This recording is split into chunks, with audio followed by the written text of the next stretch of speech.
Unpack. Unpack the box. Check whether the accessories and connection cable are correct and complete. Choose location. Choose a solid position less susceptible to vibration, which can bear the weight of the unit. Choose the place where the unit can be serviced easily. Ensure the outdoor drain does not inconvenience neighbors. Keep the indoor unit as close as possible to the outdoor unit. Choose the position where the indoor unit can blow air to the whole room. The indoor unit shouldn't be installed over TV, computer, or other electrical appliances, or valuables. Test. Power on the indoor unit. Check whether it can run normally, and whether the remote can control the indoor unit. Drill the wall hole. Choose the drill position. Hole drilling. Drill a hole of a diameter 63 millimeters with a percussion drill. For the unit with bidirectional fresh air function, you should drill 2 holes with a center distance of 40 millimeters. Then form an ellipse hole with a size of 60 by 100 millimeters. Angle the drill with a downward pitch to the outside wall so that the outside hole will be 5 centimeters lower than the inside hole. Install wall mount plate. If the room has a reserved wall hole, please ensure the plate position according to the hole.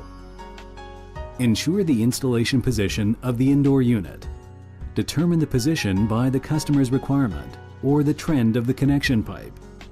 The distance from the top of the indoor unit to the ceiling should be more than 10 centimeters.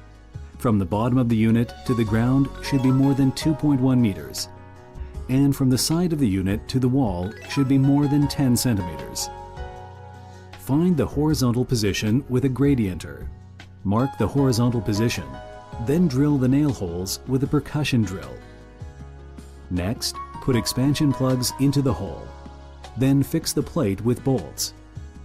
This only applies to concrete walls. For other kinds of walls, please consult a professional or training manager. Connect the cable and pipe for the indoor unit. Connect the cable. Insert the cable through the cable hole from the back side. Fix the cable terminals on the terminal block. The power wire, signal wire, and ground wire should be in its correct position.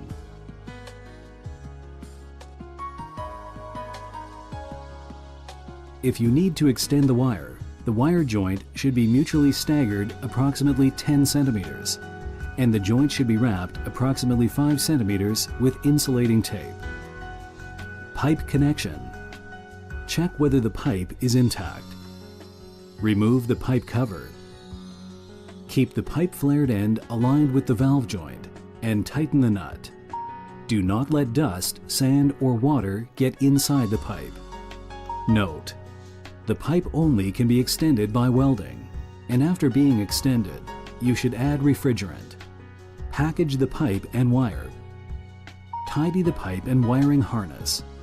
Put the drain pipe and connection cable at different sides of the copper pipe, and run parallel to the copper pipe. Package the pipe, wire, and drain pipe to the left of the joint of the indoor unit and connection pipe. Pack the gas pipe and liquid pipe separately at the end of the outdoor side. Package with no adhesive tape from the indoor side to the outdoor side. Slant the tape and make it straight. The overlaps should be 1/3 wide of the tape. Package the connection pipe separately at approximately 30 centimeters to the end. Install the indoor unit. Check whether the outdoor end is packaged. Put the indoor unit close to the mount plate and through the pipe carefully across the hole at the same time. With the top of the indoor unit closer to the wall, hang the indoor unit on the upper hooks of the mounting plate. Slide the unit slightly side to side to verify proper placement of the indoor unit on the mounting plate. If the outdoor unit is higher than the indoor unit, you should add a water trap. Install the outdoor unit. Install the drain elbow on the bottom plate. Install the 4 cushions. Fix the outdoor unit with 4 bolts. Fix the back side first, then fix the front side. Connect the outdoor pipe and wire. Pipe connection. Put the gas pipe and three-way valve in a line, tightening the nut gently. Prepare for emptying. Tighten the liquid pipe to the two-way valve and fasten with a wrench. Be careful not to overexert, otherwise it will destroy the flaring. Fix the wire cable with a 1-to-1 correlation on the terminal block. Check the connection is correct. Then fix the wire clip. Emptying. If the pipe length is less than 5 meters and the refrigerant is R22, we can empty it by inner air. Remove the two-way valve cover. Unscrew the three-way valve nut about 1 to 1.5 revolutions. Unscrew the two-way valve to 90 degrees. After 8 to 10 seconds, close the two-way valve. Then tighten the three-way nut quickly when there is no gas exhaust. Open the two-way valve and three-way valve. Close the valve covers. If the pipe length is over 5 meters, you should use a vacuum pump or adopt the outer air emptying method. Finally, add the appropriate refrigerant. Empty it by outer air. Fasten the three-way valve cover and unscrew the two-way nut about 2 revolutions. Connect the refrigerant cylinder and three-way valve with an adapter. Open the refrigerant cylinder, and when there is cool air exhaust from the two-way valve, close the refrigerant. Tighten the nut until there is no air exhaust from the two-way valve. For R407C, R410A refrigerant should use the vacuum pump. And if there is R32 refrigerant, please consult a professional for assistance. R410A emptying. Connect the outdoor unit pressure gauge and vacuum pump with an adapter pipe. Keep the three-way valve closed. Start the vacuum. Keep running for approximately 15 minutes. When the gauge is down to minus 0.1 MPa, close the low pressure valve, stop the pump, and maintain for 1 to 2 minutes. If the gauge pointer doesn't go back, it means there is no leakage and the vacuum is finished. If the pointer goes back, it means there is a leakage. You need to fix it and vacuum again. Open the two-way valve and three-way valve. Remove the adapter pipe. Fasten the valve covers. Check the joint leakage. If there is a leakage, you should regain the refrigerant and fix the leakage. Notice: please use specialized adapter pipe and pressure gauge.